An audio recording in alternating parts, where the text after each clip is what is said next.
디도서 3장 1절에서부터 5절까지입니다.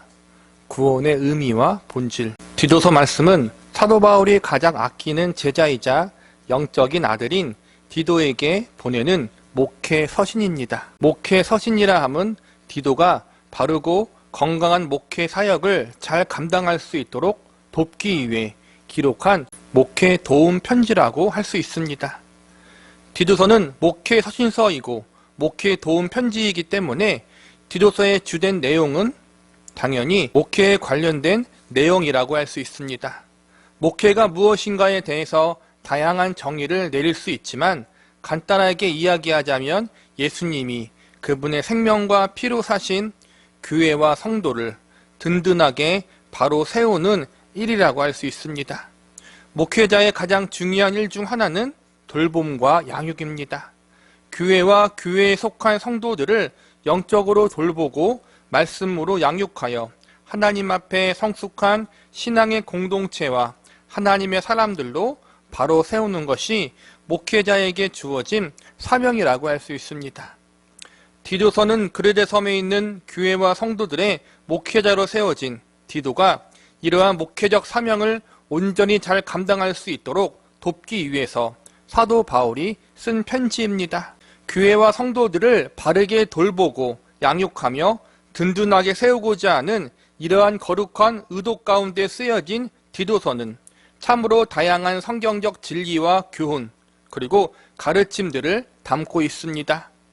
디도서 1장에서는 올바른 신앙적 계승과 건강한 지도자를 세우는 일의 중요성 그리고 이단 세력들에 대한 주의와 당부에 대한 내용들이 기록되어 있습니다.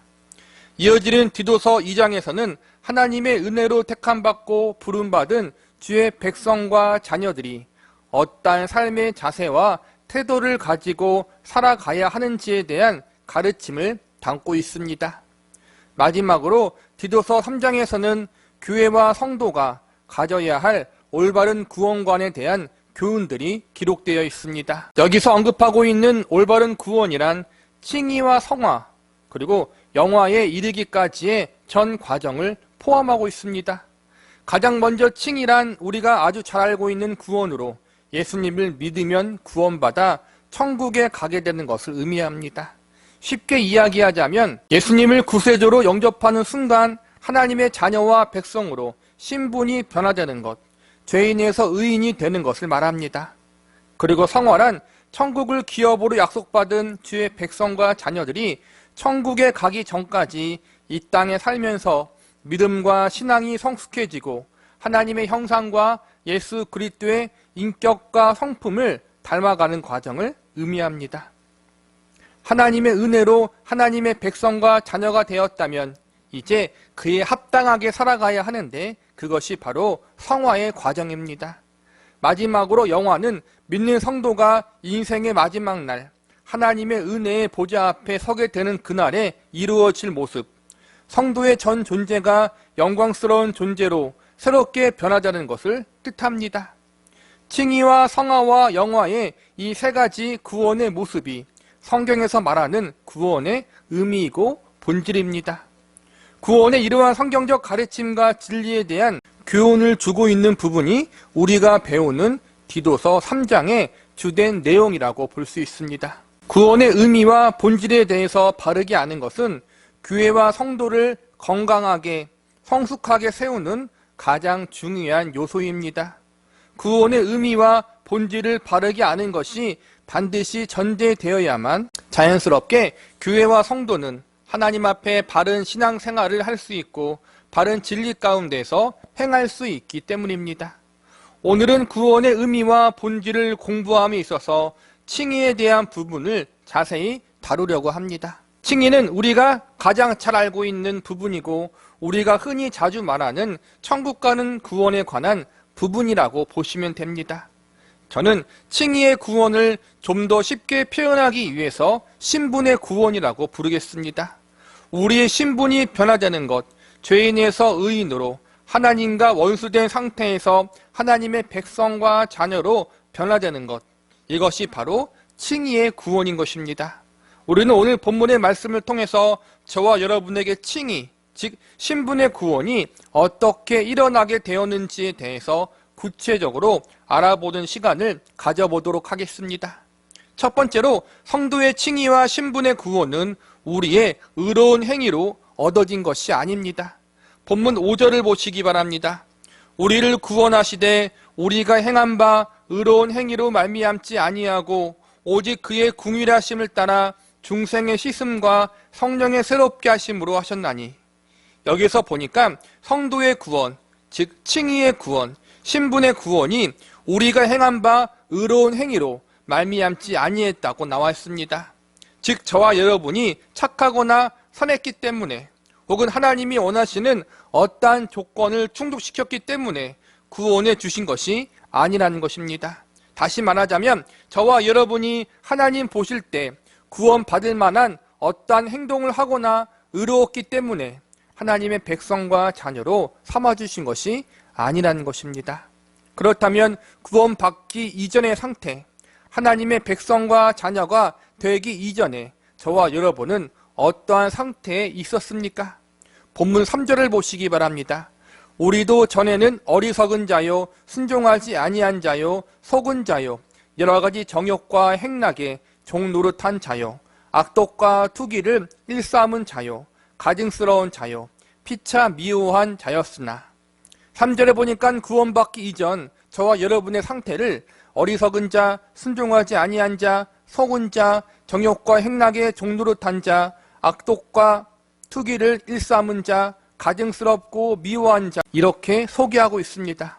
정리해서 말하자면 우리의 상태는 구원이 아닌 하나님의 심판과 징계를 받아 마땅한 상태에 있었다고 말씀하고 있는 것입니다. 다시 말하면 구원받기에 전혀 합당하지 않은 상태, 오히려 하나님의 진노와 정죄의 심판을 받아야 하는 그러한 죄악된 상태에 있었다는 것입니다. 즉 죄인인 우리에게 하나님 보시기에 합당하거나 하나님을 만족시킬 만한 선한 것들이 나올 수가 없다는 것입니다. 그러니까 결국 저와 여러분은 절대로 우리의 의로운 행위로 말미암아 혹은 우리가 가진 어떠한 공로로 말미암아 구원을 받을 수 없는 상태라는 것입니다. 그러므로 우리는 절대로 우리의 구원에 대하여 스스로를 자랑할 수 없습니다. 아직도 자신의 선행과 의로움을 통해 구원받을 수 있다고 생각하는 어리석은 사람들이 많이 있습니다. 심지어 교회를 다니는 사람 중에서도 자신의 공로를 통해서 구원받을 수 있다는 잘못된 생각을 가지고 있는 사람들도 많이 있습니다. 그러나 성경은 결코 그럴 수 없다고 가르치고 있습니다. 이사야서 64장 6절에 보면 이사야 선지자가 이렇게 선언하는 것을 발견합니다. 무릇 우리는 다 부정한 자 같아서 우리의 의는 다 더러운 옷 같으며 우리는 다 잎사귀같이 시들므로 우리의 죄악이 바람같이 우리를 몰아가나이다. 그래서 보니까 우리의 의가 다 더러운 옷이요 바람에 날아다니는 잎사귀와 같다고 말씀하고 있습니다. 즉 우리가 나름대로 깨끗하고 순결하고 다른 이들보다 잘났다고 여기며 가지고 있는 그 의로움조차도 하나님이 보실 때에는 더러운 옷에 불과하다는 것입니다. 바람이 불면 이리저리 뒹굴어 다니는 잎사귀와 같이 언제든지 나라가 없어져 버리는 연약하지 그지없는 것이라고 성경은 가르치고 있습니다. 그러므로 우리는 절대로 인간의 공로, 나의 행위와 의로움을 의지해서는 안 된다는 사실을 기억하고 있어야 합니다. 두 번째, 그렇다면 우리가 구원받기 위해서는 하나님의 자녀와 백성이 되기 위해서는 무엇을 의지해야 하는 것일까요?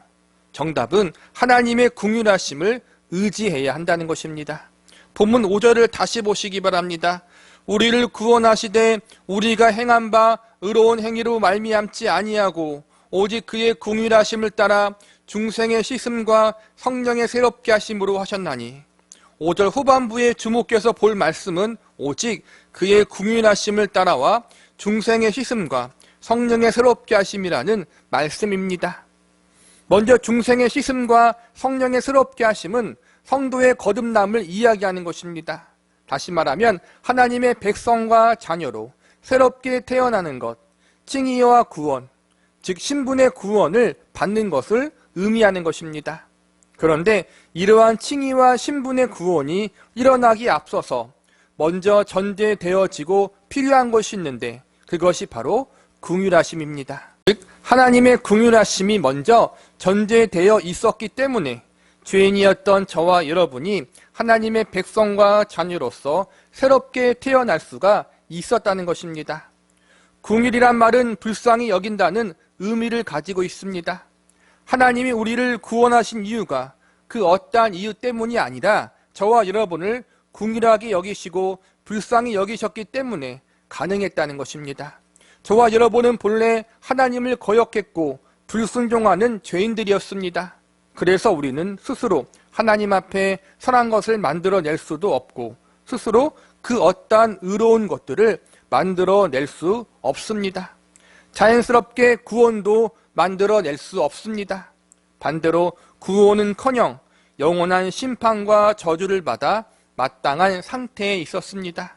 그런데 하나님이 스스로를 구원할 수 없고 가만히 놔두면 멸망의 길로 가게 되는 우리들을 불쌍히 여기셔서 그분의 긍휼하심으로 우리를 구원하여 주신 것입니다. 중생의 씻음이란 우리가 가지고 있는 더러운 죄를 깨끗하게 씻겨주시고 사해 주셨다는 것이고, 성령의 새롭게 하심은 죄인된 우리를 의로운 존재, 과거와 전혀 다른 새로운 존재로 거듭나게 해 주셨다는 것입니다. 거듭난다는 말은 새롭게 태어난다는 말입니다. 저와 여러분은 하나님의 긍휼하심으로 말미암아 죄인된 존재에서 하나님의 자녀와 백성이란 존재로 새롭게 태어나게 된 것입니다. 정리하자면 칭의의 구원, 신분의 구원이 일어날 수 있었던 것은 전적으로 우리를 향한 하나님의 긍휼하심, 우리를 불쌍히 여겨주시는 하나님의 마음 때문에 가능했던 것입니다. 구원의 이유와 원인, 근거가 우리에게 있거나 다른 대상에게 있는 것이 아니라 하나님께만 있다는 것입니다. 그래서 5절 중반부에 그냥 긍휼하심이 아니라 오직 그의 긍휼하심에 따라 이렇게 말씀하면서 긍휼하심 앞에 오직이라는 말씀을 덧붙이고 있습니다. 오직이란 말은 유일함을 뜻합니다. 다른 방법이나 다른 방안이 없다는 것입니다. 저와 여러분을 죄인된 신분에서 하나님의 자녀와 백성된 신분으로 변화시킬 수 있는 단 하나의 방법, 그것은 바로 오직 하나님의 긍휼하심밖에 없습니다. 영원한 저주와 멸망과 심판을 받아 마땅한 우리들의 운명이 중생의 깨끗함과 성령의 새롭게 하심의 은혜를 누릴 수 있게 되는 단 하나의 길은 오직 하나님의 긍휼하심밖에 없다는 것입니다.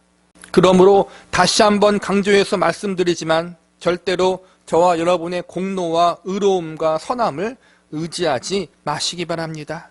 우리가 무엇을 해서 하나님 앞에 인정받을 수 있다는 잘못된 생각을 버리시기 바랍니다. 마지막으로 이렇게 하나님의 긍휼하심으로 말미암아 구원함을 얻은 우리들은 어떻게 살아야 하겠습니까? 칭의와 신분의 구원을 아무런 대가 없이 받은 우리들은 어떻게 반응해야겠습니까?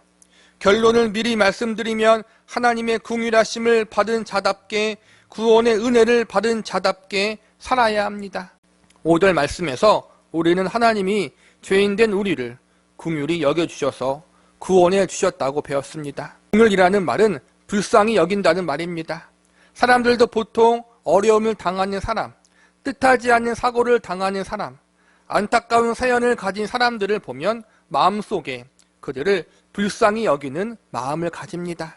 그래서 때로는 많은 사람들이 어려운 이웃의 사연을 듣고 기부도 하고 후원을 하기도 합니다. 이런 행동을 가리켜 다른 이를 긍휼히 여기고 불쌍히 여기는 마음이라고 할 수 있습니다. 그런데 여기서 하나님이 가지고 계셨던 긍휼의 마음은 이런 차원의 것이 아닙니다. 계속해서 말씀드렸지만 우리의 본래 상태는 하나님과 원수요, 반역자요, 하나님을 거절한 죄인 중에 죄인된 상태가 우리의 상태였습니다. 한마디로 뉴스에 나오는 흉악범, 누구나 뉴스를 보면 저놈 죽어야 한다, 저놈은 반드시 사형감이다, 이렇게 말할 수밖에 없을 정도로 나쁜 놈이 본래 우리들의 상태입니다. 그러니 이러한 죄인을 향해 단순히 측은지심이 생겼다는 것은 말도 안 됩니다. 측은지심이 생긴 이유는 보통 참으로 안타까운 사연을 가진 사람들이기 때문입니다. 흉악범에게는 측은지심이 생길 리가 없습니다. 그러면 하나님은 흉악범보다 나쁜 우리를, 죄인 중에 괴수인 우리들에게 도대체 어떠한 마음을 품고 긍휼을 베풀어 주셨을까요? 본문 4절을 보시기 바랍니다. 우리 구주 하나님의 자비와 사람 사랑하심이 나타날 때, 4절 말씀에 보면 자비와 사랑하심이라고 나왔습니다. 즉 하나님이 우리에게 품고 계신 긍휼의 마음은 단순히 안타까운 사연을 가졌거나 어려운 일을 당한 사람을 향해 생기는 측은지심의 차원이 아니라는 것입니다. 하나님이 우리를 향해 가지고 계시는 긍휼의 마음은 자비와 사랑의 마음에 근거한 긍휼입니다. 자비는 은혜와 같은 말입니다. 그러니까 하나님의 죄인이었던 저와 여러분을 긍휼히 여기사 하나님의 자녀와 백성으로 여겨주셨는데, 이 모든 마음의 근본에는 우리를 향한 하나님의 은혜와 사랑이 자리 잡고 있었다는 것입니다. 하나님이 죄악으로 가득 찬 저와 여러분을 구원하신 이유, 죄의 더러움으로 부패하고 타락한 저와 여러분을 하나님의 자녀와 백성으로 삼으신 이유, 죄인된 우리를 긍휼하게 여기신 이유, 그 이유는 바로 저와 여러분을 사랑했기 때문이고, 사랑했기 때문에 자비와 은혜를 베풀어 주셨다는 것입니다. 얼마나 저와 여러분을 사랑하셨느냐 하면 하나님의 독생자이자 외아들이신 예수 그리스도를 십자가에 내어주시기까지 사랑하셨습니다. 이 하나님의 놀라운 사랑에 대하여 사도 바울은 로마서 5장 6절에서 이렇게 가르쳐주고 있습니다. 우리가 아직 연약할 때 기약대로 그리스도께서 경건하지 않은 자를 위하여 죽으셨도다. 여기서 보니까 그리스도께서 우리가 아직 연약할 때 그리고 경건하지 않은 자를 위해서 죽으셨다고 나와 있습니다. 연약하다는 것은 우리가 하나님을 찾지도 않았고 구원의 필요성도 몰랐으며 우리가 죄인인 줄도 알지 못했다는 것입니다. 경건하지 않았다는 것은 우리가 죄인이었다는 것입니다. 즉 우리가 하나님을 찾지도 않았고 여전히 죄악을 즐기며 살았던 추하고 더러운 상태에 있었을 때 하나님이 예수님을 보내사 우리를 구원하기 위해서 십자가에 달려 죽게 하셨다는 것입니다. 그리고 부가적인 설명이 이어지는 7절과 8절에 이렇게 나옵니다. 의인을 위하여 죽은 자가 쉽지 않고 선인을 위하여 용감히 죽는 자가 혹 있거니와 우리가 아직 죄인 되었을 때 그리스도께서 우리를 위하여 죽으심으로 하나님께서 우리에 대한 자기 사랑을 확증하셨느니라. 의인과 선인을 위해서 용감히 죽는 자가 소수 있지만 죄인들을 위해서 죽는 자는 아무도 없다고 나와 있습니다. 즉 나라를 위해서, 왕과 지도자를 위해서, 사랑하는 사람을 위해서 목숨 바치는 사람은 있지만 사형받아 마땅한 흉악범을 위해서 목숨을 바치는 사람은 아무도 없다는 것입니다. 그런데 저와 여러분이 바로 그 흉악범이었고, 흉악범인 저와 여러분을 구원하기 위해서 하나님의 아들 예수 그리스도께서 그분의 생명을 십자가에 바치셨다는 것입니다. 그리고 예수 그리스도의 생명을 우리를 위해 내어주신 이 사건이 바로 저와 여러분을 향한 하나님의 확증이라고 증거하고 있습니다. 4절 말씀을 다시 보시기 바랍니다. 우리 구주 하나님의 자비와 사람 사랑하심이 나타날 때, 결국 4절의 말씀, 하나님의 자비와 사람 사랑하심이 나타날 때라는 말씀은 죄인인 우리를 구원하기 위해서 예수 그리스도를 이 땅에 보내시고 결국 십자가에 내어놓으신 하나님 아버지의 은혜와 사랑을 이야기하고 있는 것입니다. 내가 내 아들을 이 땅에 보내고 십자가에 내어놓을 만큼 너희를 사랑했다. 그 사랑의 마음으로 너희에게 자비와 긍휼을 베풀었다. 이것이 바로 저와 여러분을 향한 하나님 아버지의 사랑이요 저와 여러분에게 베풀어진 칭의의 구원, 신분의 구원인 것입니다. 그렇다면 이러한 긍휼함과 자비와 사랑을 받은 저와 여러분이 과연 죄악의 자리에 머물러 있는 삶을 살 수 있겠습니까? 값없는 하나님의 구원, 우리의 의로움이 아닌 하나님의 긍휼하심과 자비와 사랑에 근거한 구원을 이야기할 때마다 많은 사람들이 이렇게 주장할 때가 있습니다. 우리가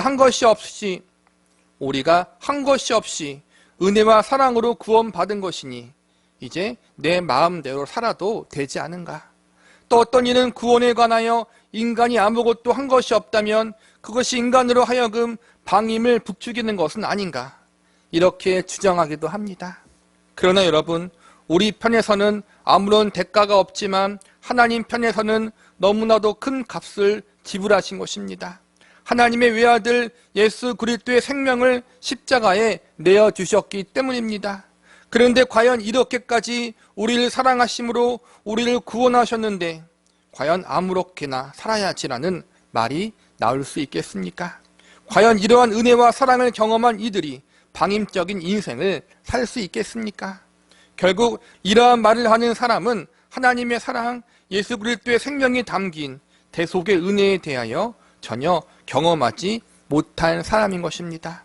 하나님의 백성답게 살기 때문에 구원받은 것은 아닙니다. 내가 의롭게 살고 착하게 살고 믿음대로 바르게 살기 때문에 구원받는 것은 아닙니다. 우리의 그 어떠한 것도 구원의 조건이나 근거가 될 수 없습니다. 구원의 유일한 조건은 오직 하나님의 긍휼하심과 자비와 사랑입니다. 그리고 하나님의 긍휼과 자비와 사랑의 결정체는 바로 예수 그리스도십니다. 이 예수 그리스도를 통하여 나타난 하나님 아버지의 긍휼과 자비와 사랑을 경험한 이들마다 믿음대로 살려고 몸부림치는 것입니다. 이러한 모습이 바로 예수 그리스도를 만난 이들, 하나님의 긍휼과 자비와 사랑을 경험한 이들의 삶 속에서 나타나고 드러나는 삶의 모습입니다. 본문 1절과 2절을 보시기 바랍니다. 너는 그들로 하여금 통치자들과 권세 잡은 자들에게 복종하며 순종하며 모든 선한 일을 행하기를 준비하게 하며 아무도 비방하지 말며 다투지 말며 관용하며 범사의 온유함을 모든 사람에게 나타낼 것을 기억하게 하라. 이 말씀은 결국 구원의 은혜를 경험한 이들이 자연스럽게 그들의 삶 속에서 실천되어지는 삶의 모습이라고 할 수 있습니다. 이번에는 8절 말씀을 보시기 바랍니다. 이 말이 미쁘도다 원하건대 너는 이 여러 것에 대하여 굳세게 말하라. 이는 하나님을 믿는 자들에게 하여금 조심하여 선한 일을 힘쓰게 하려 함이라. 이것은 아름다우며 사람들에게 유익하니라. 선한 일을 힘쓰며 사람들에게 유익을 끼치는 삶 역시도 구원의 은혜를 경험한 하나님의 백성들, 하나님의 긍휼과 자비하심을 경험한 하나님의 자녀들이 그들의 삶 속에서 실천하고 드러내야 하는 믿음의 삶이 어떠한 것인지를 알려주고 있는 것입니다. 말씀을 정리하겠습니다. 구원의 의미와 본질을 바르게 아는 것은 참으로 중요합니다. 왜냐하면 구원의 의미와 본질을 바르게 알아야 하나님이 얼마나 우리를 사랑하시는지, 그리고 그 사랑이 얼마나 크고 위대한지를 바르게 깨닫고 그 사랑에 대해서 바르게 응답하는 인생을 살아갈 수 있기 때문입니다. 특별히 구원의 의미와 본질을 바르게 알아감에 있어서 칭의의 구원, 신분의 구원에 대한 가르침은 신앙생활의 가장 중심이 되고 가장 중요한 밑바탕이 됩니다. 은혜로 구원받았다. 하나님의 사랑하심으로 하나님의 자녀와 백성이 되었다. 이러한 사실들이 우리로 하여금 우리를 게으르고 무책임하게 하고 우리로 하여금 죄 가운데 거하게 한다는 것은 잘못된 가르침이고 주장입니다. 오히려 영원히 멸망당에 마땅한 죄인들을 향하여 부어진 한량없는 사랑과 은혜로 말미암아 일평생 하나님만을 위해 살겠다는 거룩한 결심과 열심이 생겨날 수밖에 없습니다. 다시 말씀드리지만 우리의 그 어떠한 것도 구원의 조건이나 근거가 될 수 없습니다. 그러나 구원의 은혜와 사랑을 경험한 이들은 죽도록 충성하는 자리로 억지로가 아니라 기쁨과 즐거움으로 나오게 됩니다. 나의 선함과 의로움이 구원의 조건이 되지는 않지만 구원의 은혜와 사랑을 경험했기에 나를 위해 전부를 내어주신 하나님을 위하여 선함과 의로움의 삶을 추구하게 됩니다. 왜냐하면 그것이 예수님의 생명을 받은 하나님 백성들, 자녀들의 증거요 열매이기 때문입니다. 구원받은 이들은 억지로나 강압적인 의무와 책무에 붙잡혀 있는 사람들이 아닙니다. 구원받은 신자는 이제 예수 그리스도의 사랑에 붙잡혀 있는 존재들입니다. 그 사랑에 붙잡혀 있는 이들은 이제 모든 일을 하나님을 사랑함으로 감당하게 됩니다. 다시 말씀드리지만 나의 사랑이 구원의 근거가 되지 않습니다. 구원의 근거는 언제나 하나님과 그분의 독생자 외아들 예수 그리스도뿐입니다. 그러나 그분이 우리를 사랑으로 구원하셨기 때문에 우리가 그 사랑의 종이 되어 사랑으로 응답하는 자리에 가게 되는 것입니다. 우리를 하나님의 백성과 자녀로 삼기 위해서 하나님은 태초부터 그분의 놀라운 계획과 섭리 가운데 우리를 부르셨습니다. 그리고 예수님이 친히 그분의 생명을 내어주심으로 우리를 하나님의 백성과 자녀로 삼아주셨습니다. 이 위대하고 놀라운 하나님과 예수님의 사랑이 저와 여러분의 삶 가운데 언제 어디서나 항상 함께한다는 사실을 믿으시기 바랍니다. 하나님이 나를 구원하기 위하여 어떠한 역사를 하셨는지 바르게 이해하고 적용하는 믿음을 가지고 나를 구원하신 하나님을 날마다 찬양하고 예수님이 우리의 구주가 되신다는 신앙 고백에 합당한 삶, 한이 없는 은혜와 사랑을 받은 자로서 합당한 삶, 거룩하고 순결한 삶을 지금 이 순간부터 주님 나라 가는 그날까지 기쁨으로 살아낼 수 있는 저와 여러분이 되시기를 간절히 기도합니다.